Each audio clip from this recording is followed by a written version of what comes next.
Only one sale away from the Shopify 1000 Club. Is that a thing? Wow, Mom, have a cookie. I'll take one. Dad. These are delicious. You need to sell them. You should. Mom. No, seriously. Let's set you up on Shopify. It's easy. I always knew you would build your own business. Guys. Yum. When you're ready to bring your idea to life, build it on Shopify. Sign up for a free 14-day trial at shopify.com/offer22. Shopify.com/offer22.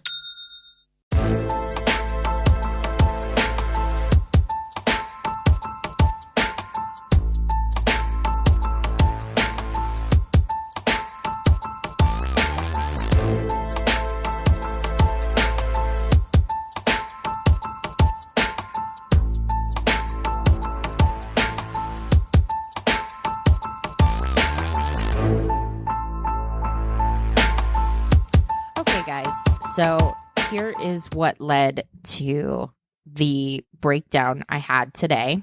This is really like emotional for me.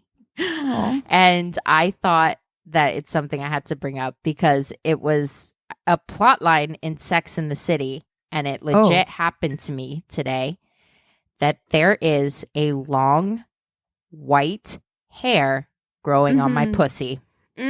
Oh, no. Oh, girl. Okay. I know exactly what episode you're talking about, and please do not break out the hair dye. Hair dye. I was brushing my teeth, just getting out of the shower. I really thought you were about to say you were brushing your pussy, and I was like,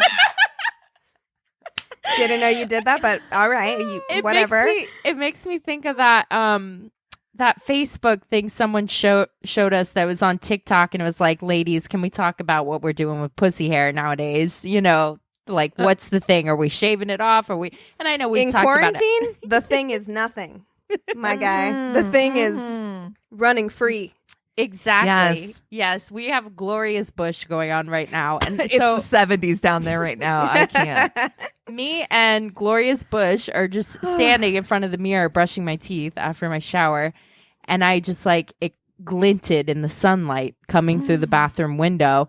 And I looked down. I was like, that can't possibly be. Like, that's a joke. Like, your pussy hair doesn't actually go gray, does it? And then I was like, it does. Yeah. I mean, mess of tears. Like, I have a geriatric vagina now, and I was so fucking upset, you guys. Like, I can laugh about it now, but I can't. I was a mess of tears. A mess. Like, well, here it is. I'm 39. And now my pussy is retiring. It's silver fox. Wow. You're George Clooney down there. No. Oh, no. Christina, yes. Funny that is what happened to you today, because I was in the mirror. I actually put makeup on today for the first time, and I can't tell you when. Congratulations. Thank you. Had an interview. I was putting my eyebrows on, and I was like, 2 fucking gray hairs. I was like, what the fuck? Like, white, not gray, white hairs in my eyebrows. That's what's coming out of my vagina now, right? On the right side of my labia is a completely white hair. It is a full inch longer than like any other hair. Why? And it's straight too. It's so weird. It's a long white hair, because I was like, is that dog hair or something? And I'm like picking at it, and I'm like, no, that's attached to skin. Oh my God. What am I gonna do? I don't know if this makes you feel any better, but the other day I was sitting in the parking lot at CVS, and there's something about that like natural sunlight, you know, that's different. It hits different than being at home in the mirror. Mm-hmm. And I was looking in my like mirror, I like drop down mirror. I had a hair on my chin that was like a quarter of an inch long. Like, it was so long. And I was like, yeah, that happened to me a couple years ago, and I have to keep an eye on that one fucking hair. I know. And now I'm terrified, you know, because I did the same thing, Christina. Like, I like brushed at it because I was like, oh, it's like an eyelash or something that has like fallen onto my chin. No, ma'am. It was connected to my face. And I was like, oh, this is what it's going to be like now. Like, you're in your 30s. Apparently, this is what happens at this point It's in like, your fuck life. you. Wow. Is this Okay. COVID stress that's making not only my head hair go gray, but my pussy hair go white? It's Do the you think? stress. I blame everything on 2020 at this point. But I have one that I guarantee neither of you guys have had. I cut Chris and Dylan's hair last time, not this past month, but the month before. And I was like, I went to the bathroom and it wasn't long after. And I was like, oh shit, I got like a hair splinter on my boob. It wasn't a hair splinter. Was it hair on your boob? I had a hair growing out of my actual boob. Oh, I have those. I have those too. I have those. Oh. Yeah. Okay. I'm not crazy. They're like fine blonde hairs, but once in a while there's a wily. Oh, no, this is a one. wily black hair. Yeah, no, mine Out of aren't. fucking Mine nowhere. aren't blonde. They are black. They're pretty fine, but still, I have had concerns because I'm like, listen, is this gonna get worse as I get older? Am I gonna be like an old lady? And you know what? I had a whole kind of like mental breakdown situation as I'm driving home from CVS because I was like, man, are my chin hairs going to grow in number? Are they going to get darker? Is there going to be a time in my life when I don't feel like I can tend to them the way that I want to tend to them, and then they're going to get out of control? And I feel the same way about the nipple hairs as well. And I'm like, what's going to happen when I'm old and I don't want to like shave my nipple hairs off? I'm just concerned about all the times that my dad said if I eat that thing, it'll grow hair on my chest. That's, all I can think about. Well, now all I want to do is just get laser hair removal from the eyebrows down. That way I never have to think about it ever. Like, it just never has to be something that's concerning to me in my life. I was going to pluck the white hair out, but then I thought to myself, like, what if more come in and then I can have like a rogue kind of pussy going like with a white just silver one stripe. Like a streak. Yeah, man. I don't know. Amazing. Like, getting older is just weird and fine. We're all going to have to go through it. And I guarantee you, listen, look, I don't want to be on this podcast in public talking about all of these like very embarrassing things to me. However, I do want people to like understand that this is something normal that happens because I truly didn't know having a hair on my boob was going to be normal. I thought for sure you guys were going to be like, what? No, ma'am. No. Oh, Got it. Thank you, Jesus. Thank you, Lord. Oh my God. Ugh. But beyond that, that's all that's going on in my world. And I know we're kind of recording ahead, so this one's going to be 2 weeks into the future. Do you want to make predictions? I don't know. Who knows? I mean, we can't because some wild shit is bound to happen between now and then. Who fucking knows? Did you guys hear the other night that there was a UFO going down the 101 to Topanga? I saw it. I didn't see it with my eyes, but I saw that somebody took a picture of it. It looks like a swarm of birds or something. Like it's like a mass. It's no. Yeah. I don't like it. So it's no. I don't believe it. I'm going to say alien contact happens.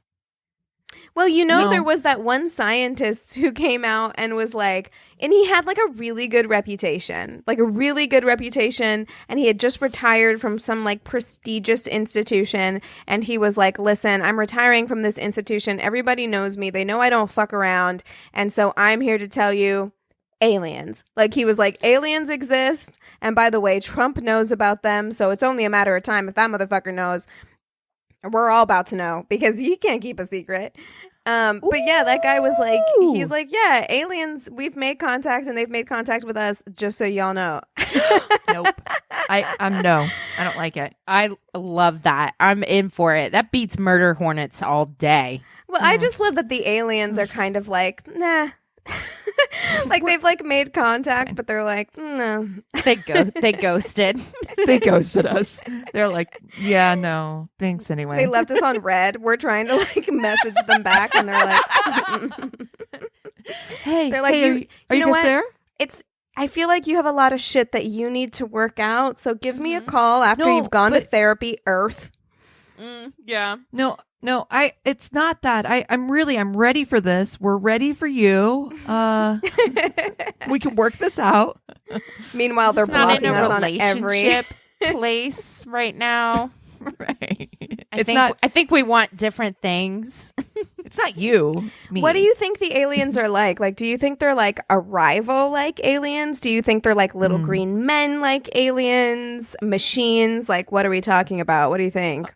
Oh my God, I would love the Arrival aliens. Those are my favorite movie aliens for sure. Oh my God, are we gonna fuck, marry, kill aliens? Oh Is that what's God, gonna happen right now?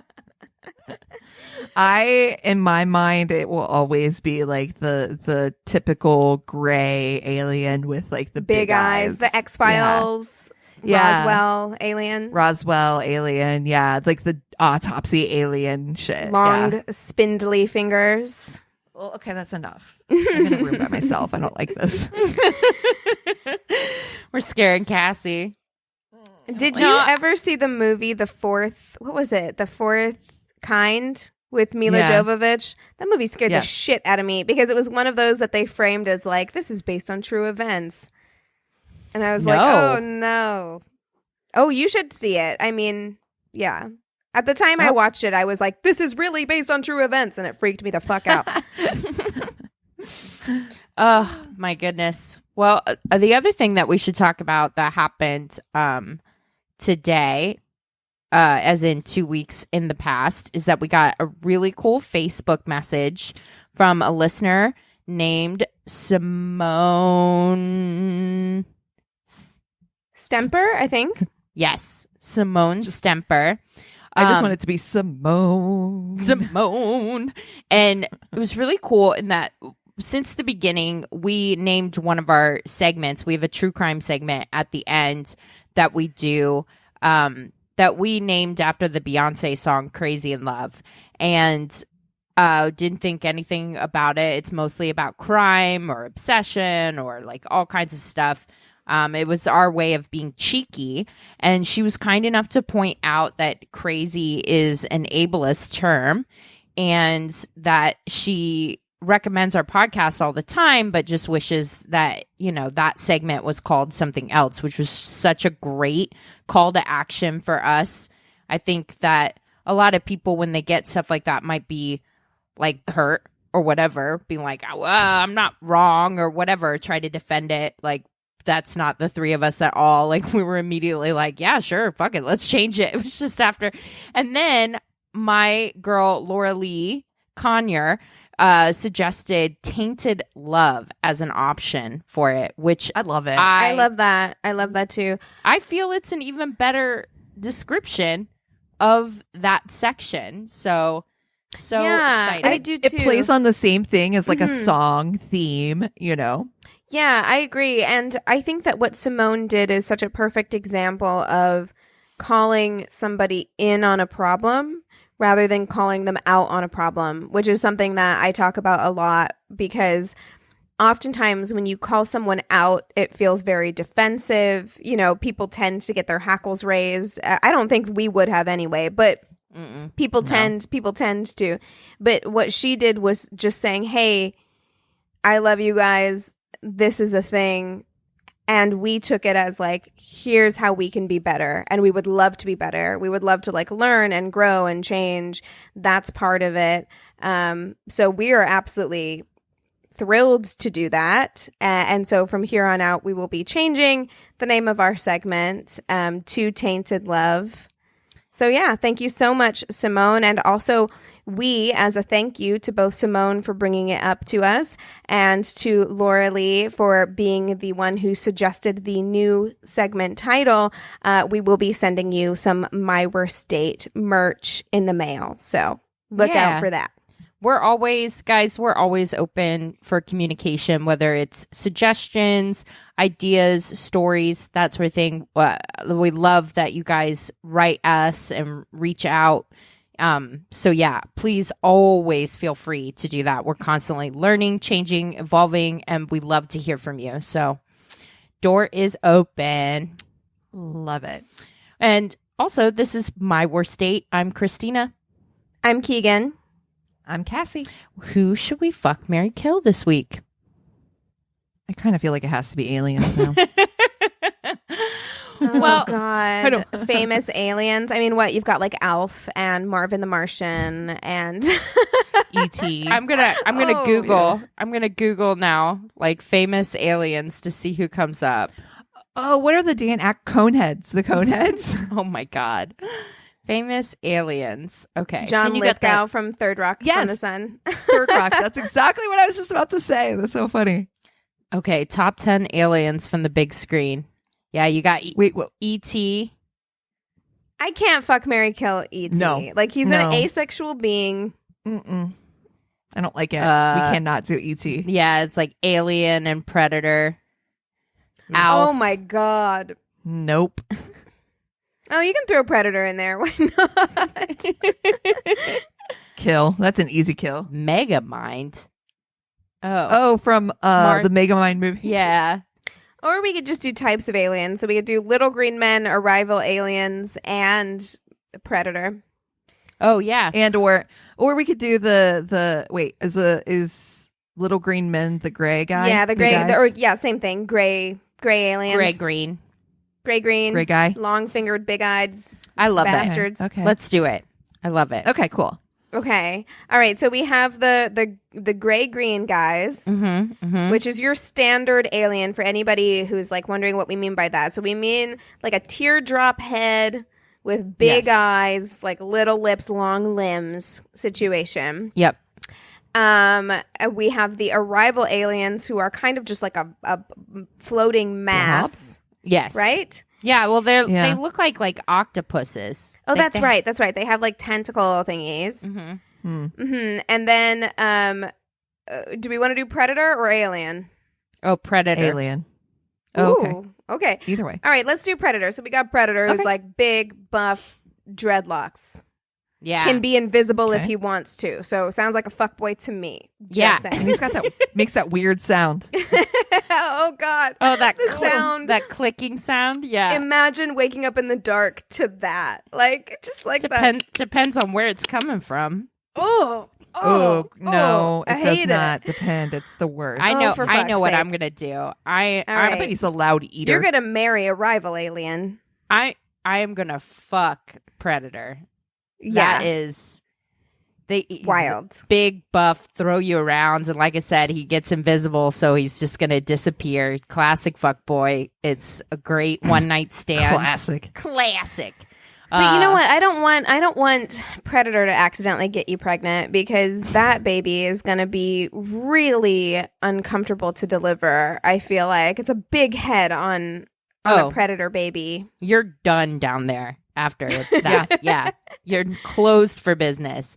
But yeah, it's gonna be fucking Predator for me. It'll be rough and wild. I like it.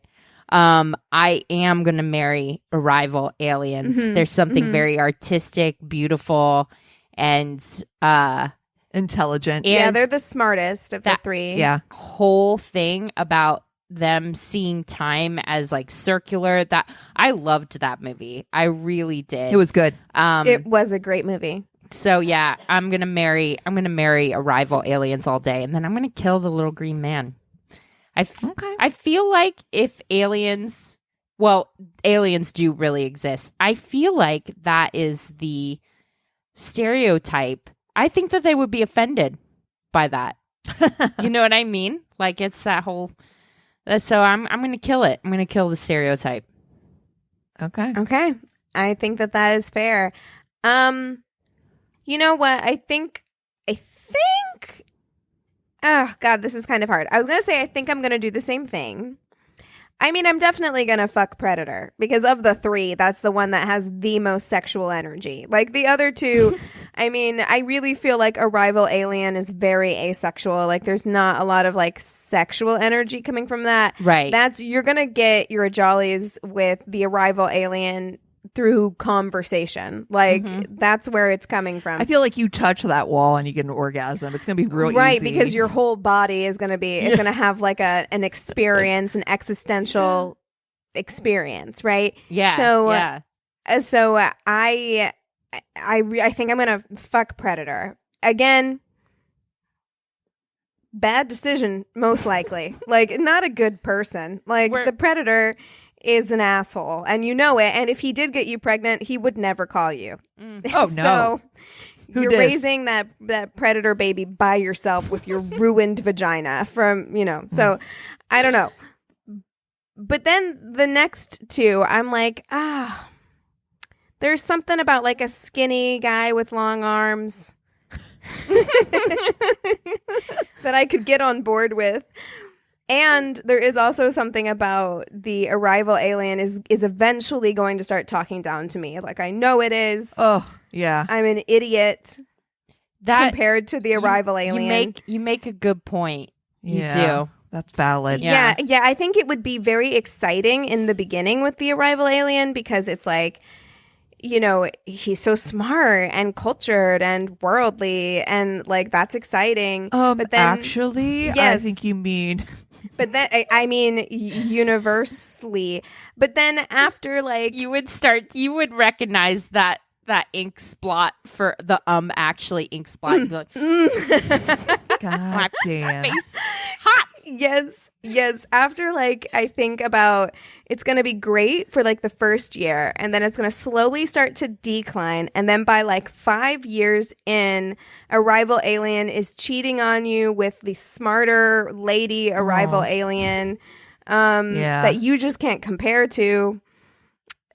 And I don't know if I want to deal with that. Yeah. So I think, you know what? I think I'm going to take the easy way out and I'm going to marry the gray-green stereotype. And he's famous, but he's chill about it, I feel. Yeah. And we're just going to have a real relaxed life in that very stereotypical UFO. Better Marvin watch the out, Martian though. UFO. That motherfucker spends weekends going to the Midwest doing God knows what. But you know what? Here's the thing about the classic alien. The classic alien is like an old soap opera star. Like he makes his money at conventions, hanging out with nerds.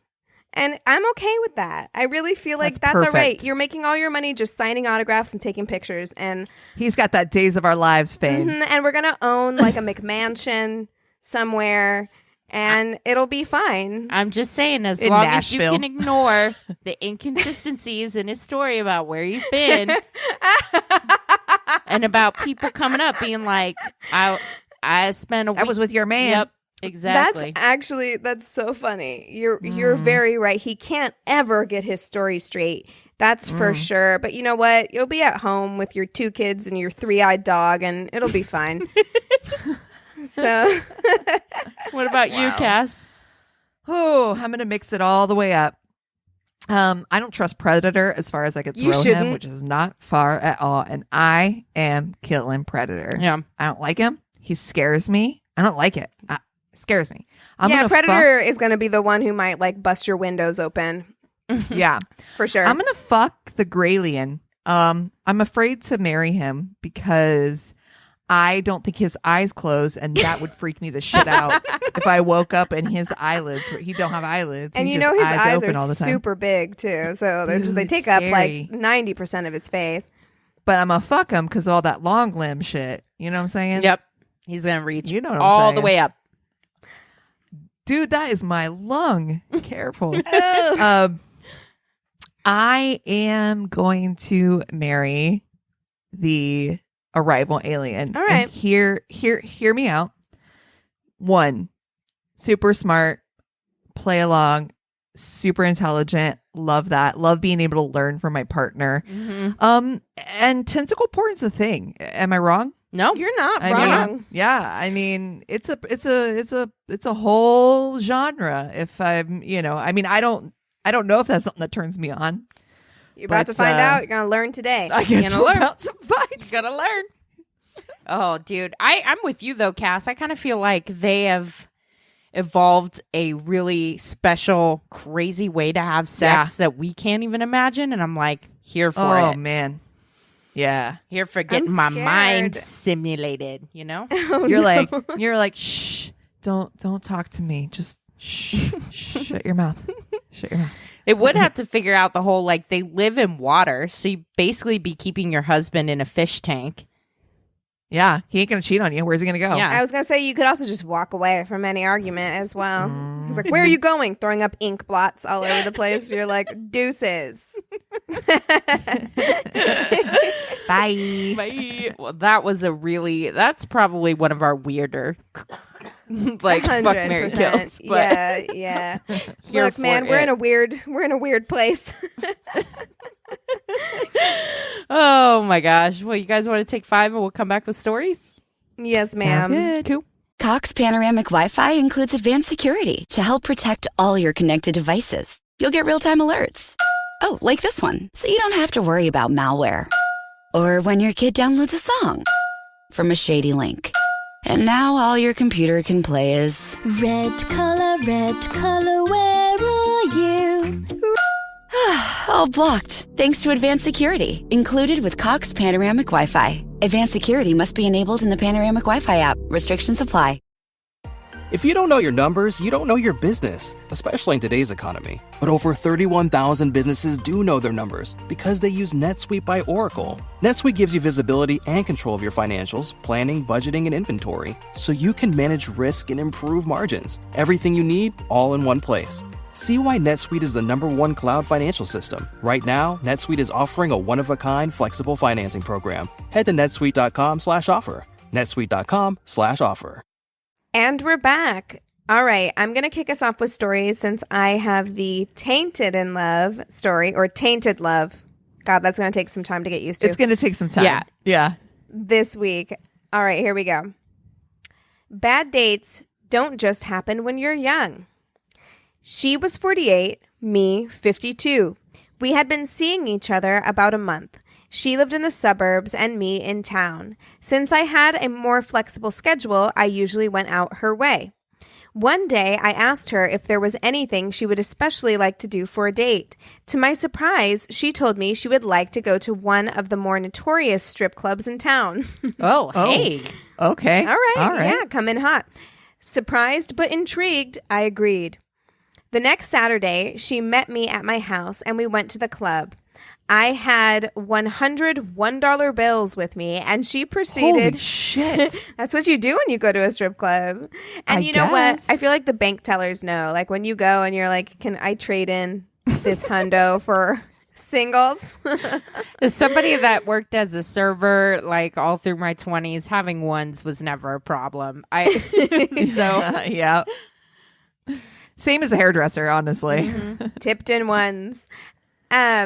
I had $101 bills with me, and she proceeded to drink heavily and tip everyone. It was an absolute scream and better than I could have wished. I looked forward to getting her back to the house. So I bet you did. So club time ended, and we drove to my house. We walk in and up the stairs to my bedroom, and there is my 10-year-old old English sheepdog on his bed snoozing. My girl had met Quincy once before and decided to go say hello again. Quincy, I know. I love it. So cute. Before I could stop her, she pranced, and this made me think of you, Christina. So before I could stop her, she pranced over to the snoozing dog, bent over, grabbed his head, and tried to rub noses with him. Now, here's the thing. Woke up and bit her fucking face off. Because Christina has the nicest dog of all time. Tig is the sweetest dog ever. Like he's so even keeled. His temperament is so chill. But the only time he has ever gotten even remotely kind of like, I don't even want to use the word aggressive, but like a remotely kind of like, spicy with me was when I went over to his bed one time. Yeah. Because dogs, they're scared. Yeah. They're just like asleep. They're asleep. And like that's their like space. And, you know, you don't do that. Like I've learned my lesson because I've done that with Tig. And then I did it once with our friend Vanessa's dog, who was the sweetest dog ever. And I did that with him once too. And he got a little spicy with me as well. And then I learned my lesson. I was like, oh, you can't, that's their safe space. They're sleeping. Right. You have to leave them alone in that space. So she bent over, grabbed his head, and tried to rub noses with him, shrilling while he was shrilling at her. Old and harshly awoken, Quincy nipped her in the nose. She yelled and pulled back, nose bleeding, blood oozing through her hands. Runs to the bathroom. I follow her and see her dabbing at her nose, cursing. There's maybe a 1.5-inch gash down one side of the bridge of her nose. Ooh. Which is quite a large wound, I'd say, for your nose. That's, yeah, pretty decent. Yeah. She instantly sobered up, continued cursing, and stormed out of the house. As I watched her drive away, I was still trying to process what had happened in the last 3 minutes. She did not respond to my calls or texts that night. The next day, Sunday, she continued to not respond. I'm thinking she and I might be done. Monday at noon, I get a call from my county's animal services. Come on. Oh, no. I was to bring in Quincy and surrender him to the county for a 2-week quarantine. It seems like this woman went to the hospital Saturday night after she left my house, and the hospital filed a vicious dog bite report. So, Quincy and I went to animal services. Big, gentle, slow, clearly old sheepdog melted the heart of the lady we spoke with. Talking fast, I pointed out his age and shared what happened. Animal services decided that Quincy could quarantine at home if he never left our property and he got seen by our vet and cleared for rabies. Agreed. We dodged a bullet. Was going to cost a little money for the vet, but my old dog could remain at home. That was Monday. Tuesday rolls around. I receive a special delivery letter from an attorney. Seems like this woman friend wasn't happy. The letter informed me that I had to reimburse her for the hospital expense incurred and for the expected plastic surgery to correct any damage or scarring to her pristine and delicate nose. Oh, my God. Lovely. She lawyered up. This shit got serious. The next day, I contacted my attorney and explained the situation. My attorney is a little bulldog of a lady and an animal lover, so she dived right in. She promised to do a little research and contact the lady's attorney. Thursday, I'm sweating. Thoughts going through my head. Cost of plastic surgery out of pocket. Ouch. Friday, my attorney calls me early afternoon. Turns out that in my state, an animal in his home has rights. Seems he can defend himself if a stranger is aggressive. After being confronted with this information and a full account of our date night, this woman's attorney decided to drop the case. Yes. Whew. Never did see or hear from her again. I reached out repeatedly to apologize, but no response. I still have Quincy. He's 15 now. I joke with friends and family that Quincy is an ex-con, then share the story. Gentle old guy, and all he wanted was a snooze. I had high hopes for this woman. I thought we were on a good track. The combination of a strip club, alcohol, and an old English sheepdog likely saved me from a huge mistake. Wow. Oh, that was good. Wow. Holy crap. Yeah, we haven't had a lot of those stories come in, but like when I was dating, that was like a big thing, was like no cats allowed, that kind of thing, where like guys like were allergic or what have you. But I know that Keegan, you've shared on the podcast before that Anthony was like, I'm allergic to cats, and you're like, all shoulders. Sorry. That's 100% how it went, first of all. So like I got Matilda needed a home. I had been saying to a friend of mine who works with the unhoused population in Los Angeles, she's a cat lover, and I'd been telling her for a long time, like, I want a cat. Mm-hmm. And so when she was out doing her job, there was this woman that they'd been trying to place in a home for a while who wouldn't go because she had this cat. And it was Matilda. Matilda was 6 months. Aww. And she'd had her since she was born. And she was like, I'm not leaving her because she can't go into a shelter. So she called me and was like, do you want her? And I was like, yes, of course. So that day I was not expecting to get a cat. I didn't have a car at the time. So I like went home. I walked to CVS. I came home with like litter and cat food and a litter box, like carrying it all because I didn't have a car. So I walked back like the 3 blocks and got Matilda. And Anthony was like, I'm allergic to cats. And I was like, well, that's too damn bad. You either have to deal with it or I guess we had a good run. Like, I don't know what to tell you. Of course, he dealt with it. And he's a little sniffly in the beginning, but he's gotten over it. And I don't think that this is what Anthony was doing, but I do think that there are guys out there who will say that they are allergic to cats because they, quote, do not like cats and don't want them around. And to them, I say, you haven't spent enough time around a cat. Yep. My favorite thing on Meowderinos, which is like my safe space online, is seeing dog dads, and especially dog dads who are like, I don't like cats. Like, it's the I don't like cats, and the cat is like all snuggled up to them, like on their lap or next to their neck. But Christina, so you were saying when you were dating, you had that, like, was that a common issue? It was common. Very common. Very common. Every time I swiped, I would see at least one. Wow. Yeah. So, yeah, I'm wondering, and why I bring that up is just like, I'm sure that like there are more animal stories. So listeners, if you have animal stories, animals come in between you and that dude. Especially, I love reading the ones where animals sense that that's not a good person for you, and they're like, me too. No, I don't like, and then you find out that they're like a serial killer or something. Oh shit! I want those stories. So yeah. Well, Christina, you had a dog throw up on you once, didn't you? I think. Watching Zodiac. I remember that story. I think given my mental space in that time, that dog was protecting his owner. So he's like, this is right. That dog was watching that date, and he was like, "Zodiac, really? No. Yeah, get out of here. This one's not ready yet. Get her out. This one's not ready." Okay, so I got this story from Reddit. Okay, strap yourselves in. Here we go. I was 14 and had a girlfriend who told me outright she wanted to have sex with me.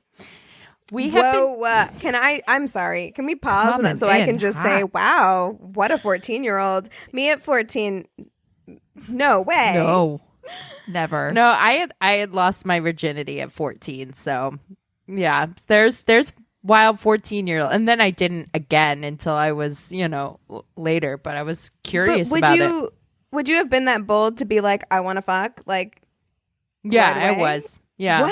Yeah. Oh my God. I'm amazed. Yeah. I was like I was a weird teenager, but that's not weird.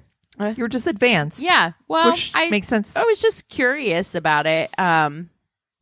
Yeah. That's a how I lost my virginity episode later, maybe. So we had been dating 5 months. I was a virgin. She wasn't.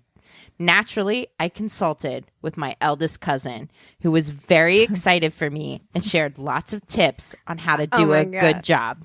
I love Naturally. that. Cousin relationships are some of my favorite ever. Yes. Showtime comes. I do what he told me to do when it came to foreplay. I start by pushing her nipples down like buttons with my thumbs. No. Oh, God. Like he's playing fucking Nintendo. Oh, I hate it. You like their boobs, not Mario Kart, bruh. Oh, no. Oh, no. She looks confused, so I thought maybe she's just not into that. Whatever. And moved to the oral part of my lesson. I motorboat her genitals as instructed. No. Is your cousin fucking with you? She laughs and tells he's me just to blowing stop. raspberries on her vag. Oh, no. We finally get to the penetrative aspect of this complete nightmare. And as instructed, because I didn't learn the first 2 fucking times, I then attempt to put my penis and balls inside this person. oh no. And this girl is not a virgin, so she's like, this isn't how it's supposed to be. Like, she knows it's not how it's supposed to be. What is he doing? Is he squeezing? Like, how? Oh. How? Oh my God. I managed to get one inside, but when I go for the second one, the first one pops out again. So he's like, one moment, please. Pause. This happens twice before she calls the whole thing off. She's like, 3 strikes. You're out. You're out. Well, can you imagine, like, as a teenager, I feel like I would be insecure enough that I'd be like, okay, maybe he's trying maybe this is French or something. Like, maybe he's trying to do something European. French. You know, but, like, as an adult, imagine a grown man trying the croissant? Imagine a grown man trying to stick both balls inside. Oh my God. Oh God. I confront said cousin about this in a fit of rage because my beloved's friends are now referring to me at this stage as ball boy. He is in tears laughing. Oh my God. What a fucking, that's rude. See, it reminds me very much, that story like brought a smile to my heart for a lot of reasons. And it's because like back in my day, like, and I could say that because I have gray hair on my pussy now. Oh my God. Back in my day, we didn't have porn on phones or whatever. Like, you did learn about sex from asking your friends or your cousin or like whatever, you know, like, so you didn't have a million different videos that's showing you true. all these different things. So like, you just kind of had to like figure it out from the book you found under your parents' bed, the 70s, like Joy of Sex or whatever. What a nightmare. Like, thinking back to that, like, seriously, what a nightmare. Like, I've said on this podcast before that, like, yeah, I didn't know that like female like oral was a thing. Like, I didn't know, there were so many things that like I didn't know well into my teens because I didn't seek out the complicated ways of finding porn. Porn was on the internet at that point, but I wasn't getting on it to like figure that stuff out, you know? So what you're telling me is that you didn't have a friend who had in her basement a fucking like case, like a whole credenza full of porn that her dad had from the 70s. You know, whenever I was, I think we talked about this, but like my equivalent of that was that I had one friend whose parents had Showtime, or like not Showtime, whatever that was, Cinemax or whatever that was. Yeah, Skinemax. Yeah, that like late at night played porn, like straight porn movies, and like we would creep out into the living room like late at night. And watch like the most weird, bizarre, softcore porn. Yeah. Yep. You know, like that's the most I got. My parents had the Joy of Sex under their bed. They also had a very interesting contraption. I won't call them out here, but it took me a long time to actually have that memory and realize, oh, hey, that's what that was. Oh, okay. Wow. But yeah, that's pretty much it for porn. I would look up stuff in the library and then like romance novels, that sort of thing. I did find my parents' copy of the Kama Sutra that was illustrated at some point, and it was illustrated in a way that I feel like might be culturally offensive, to be honest. Oh my God. Amazing. Oh my God. God. Okay. So I got my story from Reddit, and I'm not going to give you a title. I'm just going to get right into it. I'm lactose intolerant, and I have been for probably like 8 years. And I didn't know because I never went to a doctor about my issues. Already. I mean, how are you supposed to know when you eat a wheel of brie and shit and vomit your entire intestines out that you're lactose intolerant and not just, have a problem? But whatever, it doesn't matter because I'm basically a doctor and I used alternative medicine to diagnose myself. I use a method called mortal embarrassment, and it requires a sexual encounter. No. So I was living in Dallas for a few years and was a major part of the Jewish community. Anyways, I was starting to date my kind. It's hilarious. I'd met this guy, Jonas. We had been going on dates for a couple weeks and I really liked him. So I had been purchasing new expensive outfits for every date. These Saks Fifth Avenue purchases came out of my food budget, which I figured would be a double win. So I tied myself over. You guys, I found out the other day that before our first date, Eric had bought a whole new outfit. That's cute. That's awesome, actually. I think that's because he was like, I'm coming prepared. So cute. He bought like new pants, new shirt, new shoes. Like That's awesome. That's so cute. That's but you guys have been talking for a long time too. Yeah, So yeah. he was like, I'm going to come correct. Yeah. I mean, and there is something that just makes you feel more confident when you're in new clothes, like brand new clothes. You just feel more confident, more yourself. Oh, yeah. I love it. I can't wait. I haven't bought clothes in the fucking longest time because I'm like, who the fuck's going to see him? Who cares?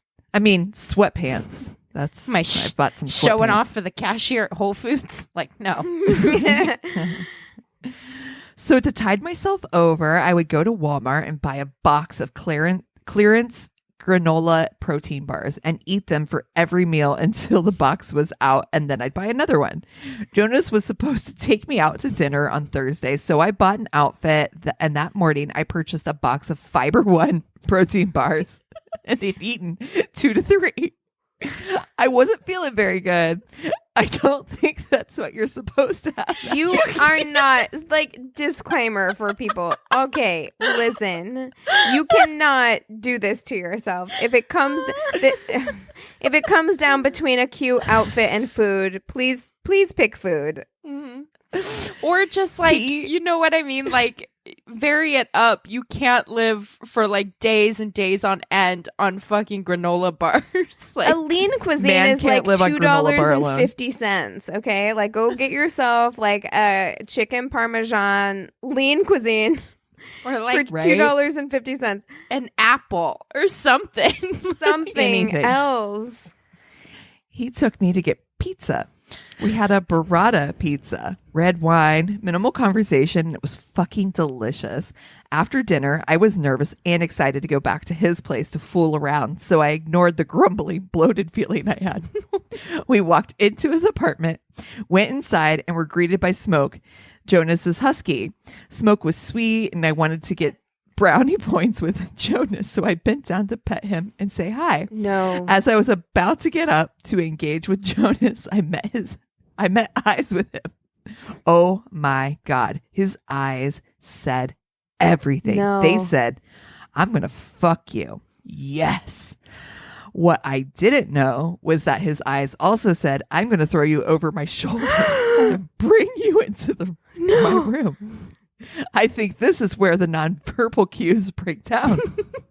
Jonas walked over to me, maintaining eye contact. He picked me up by my hips. I was full of air, so maybe that helped. And then he threw me over his shoulder. As soon as my hips and lower stomach hit his shoulder, a cartoonishly loud fart released from my body right next to his face. Please keep in mind that this all happened in less than 2 seconds. Please tell me he laughed about it. It's got to be hysterical. Upon realizing that this unfeminine, mood-ruining, mortifying thing happened, every single fiber of my body clenched up, and I went into an embarrassment-induced rigor mortis, simultaneously threw my body away from him as hard as I could, and hit my head on the wall nearest us. Oh, no, honey. Oh. Jonas freaked out and let go of me. I slide to the ground into a pile, hair in my face. I look up and see Jonas and his dog cocking their head at me in confusion. Is it possible that they hadn't heard it? He asked me if I was okay, and I said, "Don't look at me." Don't look at me. I was still hoping he hadn't heard it. He said, "It's okay." Anyways, we proceeded to have sex in his bedroom, and I totally farted like twice during a Cosmo magazine no-no. Cosmo magazine. You know what? That is one thing that I feel like I can safely say as a almost 31-year-old woman. I have never farted during sex. Oh, I have. No. Yeah. I'm sure I have. Yeah. I mean, nothing I can recall, but I'm sure my brain has probably blocked it. He broke up with me a week later, and I'm pretty sure this is why. Oh, no, honey. Oh, my God. Dude. Oh, my God.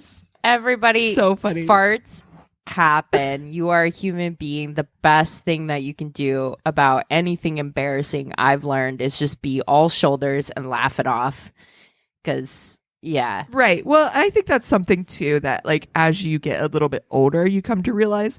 But I'm imagining this date is, like, I'm going to guess they're probably in their 20s. Easily. Look, yeah. yes, I think you have to be in your 20s if you are sacrificing food for Saks Fifth Avenue clothing. Yeah. I think the older you And get, also the being more you're picked up like, over somebody's shoulder. Yeah, yes. And look, if a 45-year-old man tries to pick you up and put him over his shoulder, I'm like, I mean, he's throwing his back out, number one. Amen, both fall. That's the truth. And then we're both taking like something and going to sleep. Oh. Yeah. So Getting that icy hot patch out for that shit. Oh no! Like, what an exciting evening. Oh, shit. Oh, Okay, so I'm ready. as we mentioned to the listeners, we are recording ahead, so that means that I had to come up with 2 Tainted Love stories kind of close in succession, which was a big ask for me. Yeah. It took me a while to come up with this second one. So I had first seen something about this on the Southern Spirits podcast Instagram page. So I was like, that looks bananas. So I'm like, I want to look into that a little bit more and see what that's about. And the more I read into it, the more I was like, why isn't this one of those true crime stories that all of us know? Because it seems so out of left field. And so I got a lot of this information from Murderpedia, Wikipedia, and then Snapped season 27, episode 12, which came out last year. I love a good snap. Snapped. Yes, I mean, and also, like, this story happened in the 80s, like the 70s and 80s. And so why she is just now getting a Snapped episode, I don't know, because her Snapped episode was 2020, so who knows. But I am going to be talking today about Audrey Marie Hilley. Okay. So she was born Audrey Marie Frazier on June 4th, 1933 in the Blue Mountain area of Anniston, Alabama. So quick fun fact, Nanny Doss, who I also covered, the giggling granny, was also born in the Blue Mountain area of Anniston, Alabama. So Great. just something to point out. Maybe. Okay. Anyway, no, never mind. So Audrey went by Marie, her middle name, Audrey Marie. She went by Marie. And so that's how I'll refer to her throughout the rest of this. And she was described as popular and charming, and she was the perfect Southern belle. If anyone had anything negative to say about her, it was that she was somewhat spoiled by her parents. Like, her parents were not really well off, but they always gave her whatever she wanted. So she was kind of spoiled in that way, and she always wanted to present perfectly. Like, we all know that person who really wants to present as though everything is like great all the time. And so she had perfect hair, perfect clothes all the time. So she met her husband, Frank Hilley, in high school, and the two were good-looking and popular, and they got married in 1951, and they seemed to have this very idyllic 1950s life. She was a happy homemaker, and they welcomed their first child, Michael, the following year in 1952, and then their daughter, Carol, came 8 years later in 1960. So Carol and Marie did not really get along. Carol was more of a tomboy, and Marie did not think that it was appropriate for a proper Southern young lady to be kind of like rough and tumble and not care about appearances the way that Marie cared about appearances. So she wanted her daughter to like look and act a certain way. So Carol was very much a daddy's girl. Now, they appeared to have this, again, like this really perfect life. They had this big, nice house in the suburbs. They had one boy, one girl, and they were very well liked and respected in the community. However, they were experiencing money problems. Despite the fact that Frank had a well-paying job, Marie was prone to very extravagant spending, and it left them with very little savings and caused some friction within the marriage. So at one point, Marie took a job as a secretary, but ended up leaving that job when Frank found out that she had been sleeping with one of her bosses for extra money.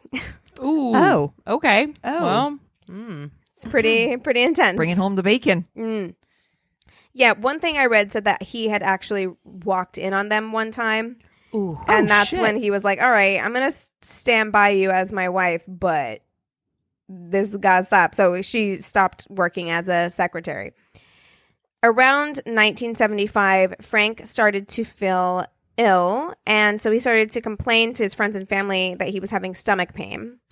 He visited his doctor complaining of nausea and tenderness in his abdomen and was diagnosed with a viral stomach ache.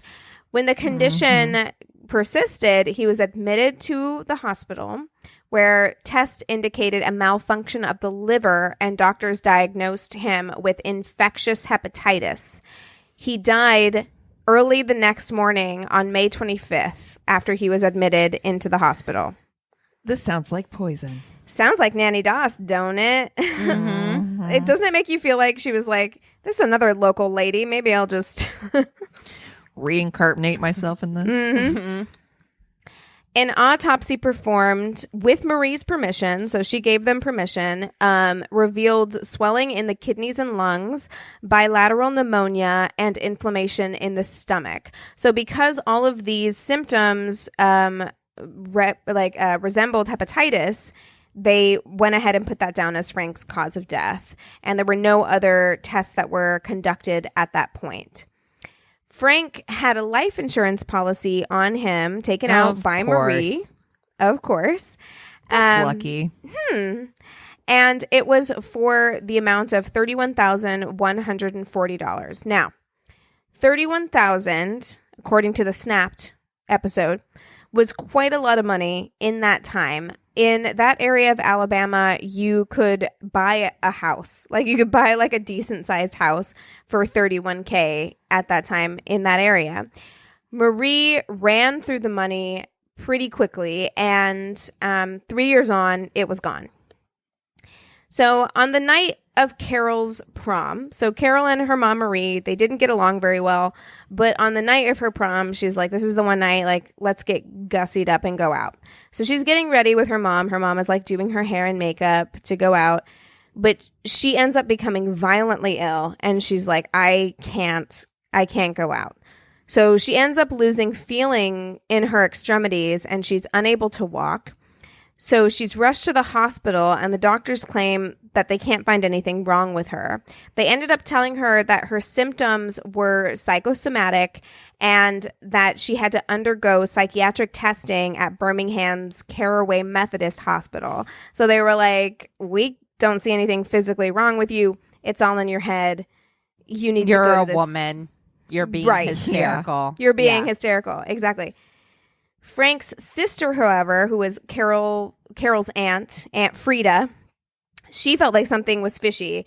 And so she noted that a lot of the symptoms that Carol was experiencing, the stomach pain, the nausea, etc., were similar to what Frank was experiencing before he passed. And she recalled that Marie had been giving Frank injections before he died. And so she asks Marie's son, Mike, who had gone away to seminary at that point, but had come back when Carol got sick. She asked him, hey, can you call your sister and ask her if she's getting any injections? So he calls. How do you just you're like, honey, I need to inject you with something. How do you bring that up? Yeah. I mean, Right. I feel the same, but so Mike calls Carol while she's in the hospital, and he asks her, he's like, hey, has mom been giving you any injections? And Carol, who's on this Snapped episode, she's like, my mom was in the room with me, so I told him no. But then he asked me, are you sure? And I said, no. So at that point, they were like, okay, something's really wrong. And Carol said that Marie had been giving her injections both at home and while she was in the hospital several times, and had told her daughter that the injections would help her to walk again. No. So, right, that's not how that works.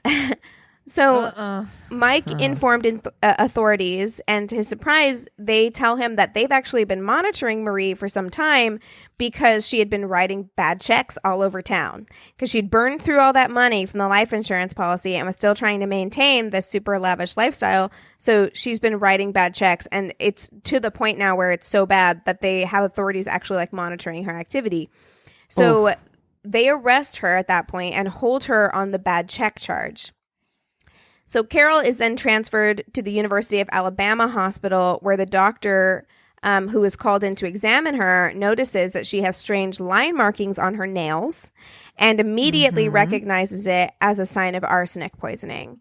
So sure enough, they test her hair, and then they do blood work, and it confirms that that she has arsenic levels ranging from over 100 times the normal level close to her scalp when they look at her hair, to the normal level reaching the end of her hair shaft, which indicated that Carol had been given increasingly larger doses of arsenic over a period of 4 to 8 months. Oh, wow. Right. So yeah. Mike then asks police to dig up his dad's body, and when they do, they find equally high amounts of arsenic in his system as well. So Marie, during this whole time, is maintaining her innocence. She's saying that the injections were a nausea medication for Carol because Carol was feeling so nauseous that she was giving her. I thought it was so she could walk. Yeah. Also, you know what? If she's in the hospital, you kind of let the doctors handle all that shit. Could you ask them to give her some nausea medication? Yeah. So, of course, this is bullshit. So police aren't buying this, and they find that Marie has taken out a $25,000 life insurance policy on her teenage daughter, which they're like, that's weird. You don't take out, but it really is so similar to what Nanny Doss did. Because remember, she was taking out life insurance policies on her grandkids and shit. It's so similar that I do wonder if she was somewhat inspired by that. It's a woman from the same area who was doing essentially kind of the same thing. So Auntie Frida, she is determined to nail Marie for the murder of her brother. And so she goes to Marie's house, where she finds a pill bottle in the basement containing arsenic. And then they also test a vial in Marie's purse, which also contained the poison. So they speculate that she has been dosing her husband and daughter with injections and through food. But that's not all. Before Mike went away to seminary, he had also been experiencing stomach flu-like symptoms that had mysteriously vanished when he left home. Yeah. And run, Mike, run. Run. And then others had also started to wonder if they had been poisoned by Marie. So after her husband died, Marie had called the police several times and made reports that somebody was harassing and stalking her. And the police didn't find these claims to be credible. They would come over, she'd be like, somebody's been harassing me, stalking me, whatever. But her story would never add up. They would never be able to actually link anything up. But every time that they would come over, she would do that classic Southern hospitality thing where she's like, here's some treats and some lemonade and some sweet tea for you all. No. And they started to note that every time they left her, they would not be feeling well. And then neighbors, business associates, and relatives also claimed that they'd been feeling sick after spending time at Marie's house. So later on, they actually ended up digging up the body of like an 11-year-old boy who had died, who was a neighbor of Marie's who had died kind of under mysterious circumstances. And they weren't able to definitively link anything back to her. But they did find later on that like when her mother and her sister were tested, there were high levels of arsenic in their systems as well, though not lethal levels. But it's pretty clear that she's been poisoning people all over town for no real reason either, you know. Like, right? No, that's just the love of the game at that point. Love of the game, yeah. On November 9th, after spending a little over a month in jail, Marie's lawyer manages to get her out on bail and puts her up in a local hotel. She disappears sometime between the 9th and the 18th, which I'm like, why was no one checking on her? Nobody's like, knock, knock. Hey, you still here? Or? Yeah, for like 9 days. They were like, I'm sure she'll turn back up, you know, like. So she disappears sometime within that 9-day period. And when the lawyer goes to retrieve her, I'm assuming for court or whatever, to prepare her for court, he finds a note indicating that she might have been kidnapped, and a missing persons, right? Like because it was very vague. It was like, okay, maybe this is something that happened, right? And a missing persons report was filed, and Audrey was listed as a fugitive. On November 19th, a burglary occurred at the home of Marie's aunt, and her aunt's car had been stolen, as well as some women's clothes and an overnight bag. And investigators found a note there that read, "Do not call the police. We will burn you out if you do. We found what we wanted, and we will not bother you again." Oh. And both of these notes, both the one in the hotel and the one at the aunt's house, match Marie's handwriting. So, wow. She ain't even trying. She wasn't even trying, and yet they were not able to find Marie. Oh, God. So about 2 months later, on January 11th, 1980, she's indicted in absentia for her husband's murder. The police contacted the FBI, who launched a massive manhunt. Okay. Let's fast forward. Trace years. Oh, my God. Okay. 3 years later. In January of 1983, there's a man in Vermont who goes to the police with an odd story. He says that there is something strange going on with one of his employees. He had employed a woman named Robbie Hammond. She was a sweet, talkative lady who everybody liked. She was married to a local man named John Hammond, and she, would be at work, getting along with everyone, and she spoke often about the identical twin sister she had in Texas. So she started telling her coworkers that she had this rare blood disease and that she needed to be treated, or else it was very possible that she would die. So the only specialist in the country that she could see was in Dallas. So she was going to go there and stay with her sister while she got treatment. So she left her husband, John, and she sets off for Dallas. And a few months later, John receives a call from his wife's twin sister, Terry. And she tells John that sadly, Robbie has died from her blood disease, and they've donated the body to science. And it was Robbie's last wish that Terry go and visit John and see the life that she had created for herself in Vermont. So John, girl.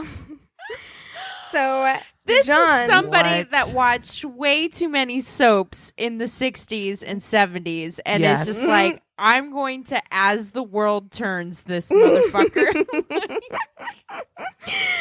So John is heartbroken over the death of his wife, but he agrees to let Terry come and visit. And when Terry arrives, he notices that she looks exactly like Robbie, except that she has blonde hair, she has a different style of dress, and she's wearing different makeup.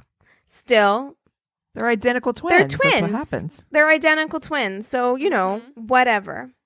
So Terry stays for a couple weeks, and eventually John, he takes solace in Terry's company, and she moves in. So Terry goes to Robbie's workplace and meets Robbie's coworkers, and the coworkers are like, I like that the coworkers are like, I don't fucking think so. Everything. Oh my God. Long They're lost twin sister, rare blood diseases, everything. They're like, something is very, very off. So Terry puts an obituary for Robbie in the paper, and some of the details just don't sit right with the coworkers. So they contact authorities. So the boss is the one who goes. When the authorities examined the obituary, they noticed that it just did not add up. The hospital where Robbie's body was supposedly donated didn't exist, and neither did the church that eulogized her death. So the FBI is contacted, and when they approach Terry and tell her, they're like, look, bitch, we don't think you're who you say you are. And she folds immediately. She admits that she is not Terry or Robbie. She is Audrey Marie Hilley, and says that she had changed her identity because she was wanted in Alabama for, quote, writing bad checks. Whoa. Okay. Wow. Just that. Mm-hmm. Cool. So they take her in and they pull her records, and they see that she is on the run for murder, though she refuses to admit to the poisoning of her daughter or her husband. So she's extradited back to Alabama.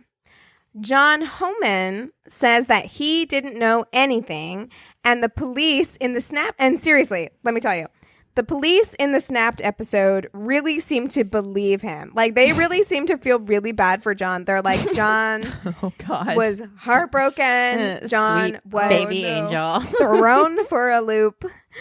He had met Robbie as Robbie Hannon in Florida, and which also strikes me as, like, he introduced himself and he was like, hi, I'm John Homan. And she was like, Robbie Hammond. Right? Like, she's like, she came up with a last name that was like kind of close, but not the same. So he meets her as Robbie Hannon in Florida. So it seems like she left Alabama. She went to Florida.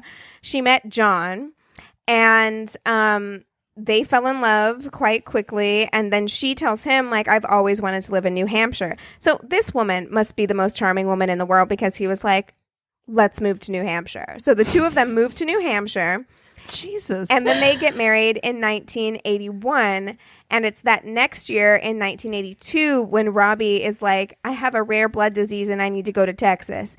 And then comes back as Terry with blonde hair.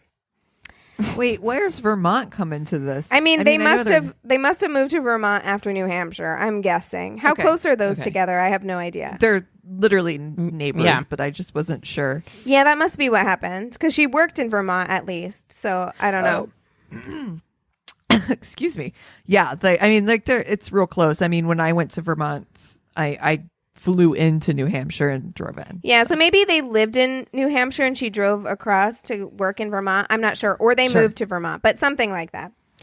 Okay. But John denies knowing that Robbie and Terry were the same person, and the investigators seem to think that he's telling the truth. Still, he stands by his woman and moves from New Hampshire or Vermont, wherever he's living, to Alabama to be near her. Oh, poor man. John. So the trial begins on May 30th, 1983. On June 7th, she is found guilty of the murder of Frank, for which she receives a life sentence. She's also found guilty of poisoning her daughter Carol, for which she receives 20 years. Now, that's not the end of this story. No, come on. This woman must have been charming as fuck, because she gets in good with the assistant warden at the prison that she goes to. And pretty much right away, they develop a relationship, like a friendship, not a relationship, but like he starts feeling really sympathetic for her. And she manages to convince him that she'd been framed and was really innocent. And so she's behind bars for about 3 years when the assistant warden manages to convince the warden that Marie is a good candidate for a 3-day pass to see her husband. Oh, she's not. This woman not has run from authorities already. Like, why would she be a good candidate? She was a fugitive for 3 years, but okay. And also, why is that even a thing for people that have a life sentence? I'm sorry. Like, no, a 3-day pass for murder? Yeah. Well, this situation did make the state of Alabama reevaluate its furlough rules. So there's that. So on February 19th, 1987, John picks Marie up from prison and they go to a boarding house. At the end of the 3 days, Marie tells John that she wants to visit her mother's grave before returning to prison. So she asks him to wait at the Waffle House while she goes across the street to the cemetery. She's like, you go ahead and get some potatoes. Have some hash browns smothered and covered, sweetie. I'll be right back. Wow. So she says she'll meet him back at the Waffle House as soon as she's done. And so John waits and waits, but Marie never shows back up. So what? It wasn't This her poor her dumb triplet. idiot. She's like, my name's Carrie. I'm the evil triplet. Robbie, Carrie, Oh, Terry. So he goes back to the boarding house where he finds a note saying that she's sorry, but she's not going back to prison. And so at that point, John calls the police and a massive manhunt begins. During this time in Alabama, the weather is terrible. Temperatures have dropped below freezing and it's raining. So it's like sleeting there. Marie is found 3 days later crawling onto the back porch of a local Anniston woman who, ironically, had known her from elementary school. Oh, wow.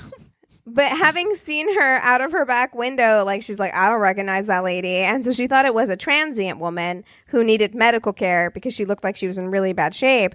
So she calls 911 and the police and paramedics show up shortly thereafter. They get Marie into an ambulance and she is experiencing severe hypothermia. She has a heart attack and dies on the way to the hospital. Wow. What? And that is the story. Hey, some people live life and other people's live moss, It's like Yes. she is... Liv Moss, hashtag Liv Moss. I was Wow. like, how do we not know this? Like, she murdered her husband, tried to murder her daughter, escapes prison, takes up a new identity, kills herself off, comes back as her own twin sister, gets arrested, and then escapes prison again. Oh my God. Honestly. What in the fuck? I love that the coworkers are like, No. No. Because you know that it would be the coworkers who would be like that. Like, your coworkers are like, no. dude, how would you love to work somewhere where that kind of drama was happening, though? Oh my God. You'd Like, be honestly, okay, listen, I I'm just got working with chills. this fucking bitch who is coming in saying, "Oh, dude, that is that break room drama. was fire. That I break just room, turned into the janitor because I am vacuuming.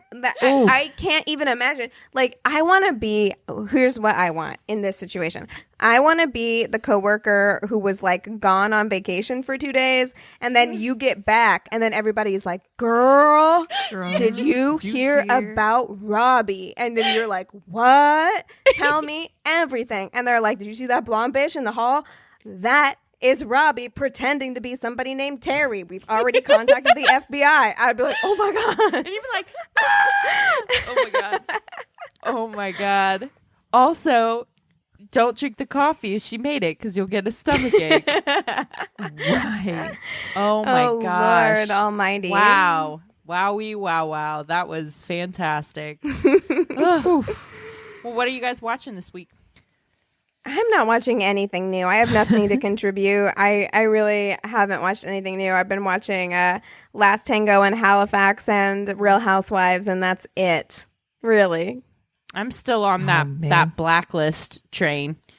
I got really into it, dude. James Spader is a delight. He really is.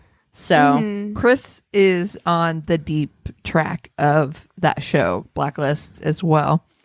I am still on the when I have time to watch TV at this point.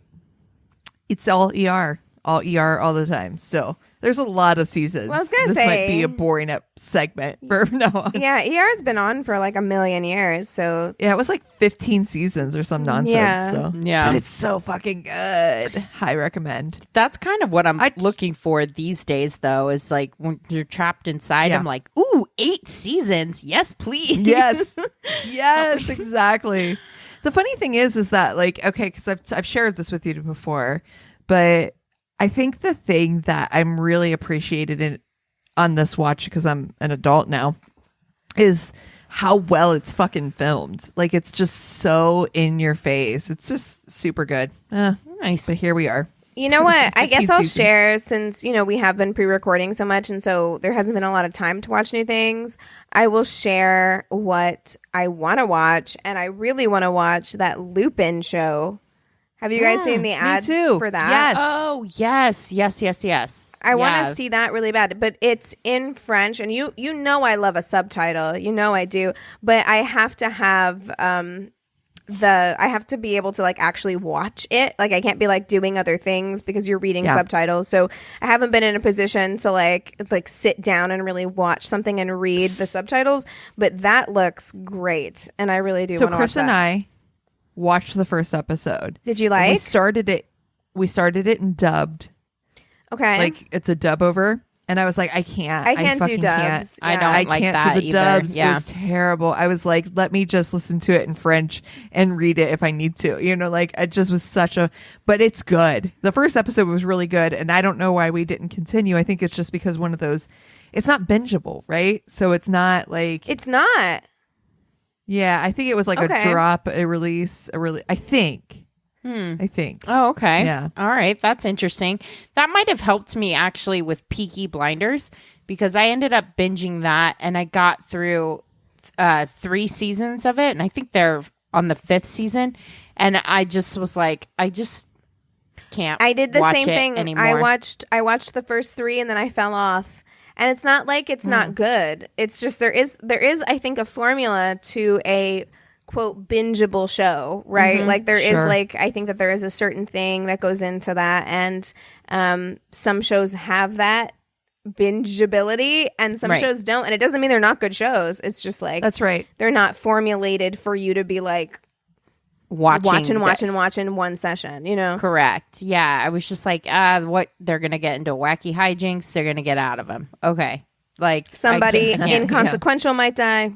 Yeah. So, yeah, I was just like, meh, I'm done with this for a while. Maybe I'll pick it back up when I'm in the mood for it again, because I really enjoyed it. It was 3 seasons of it. Cillian Murphy's hotness can only take you so far, Right. Right. Yeah. Oof. Yeah. Yeah. Well, if you guys have shows that we should watch, if you want to reach out and say hi, if you got stories, go to our one-stop shop of website. It's myworstatepodcast.com. And we love you so much. Cheers.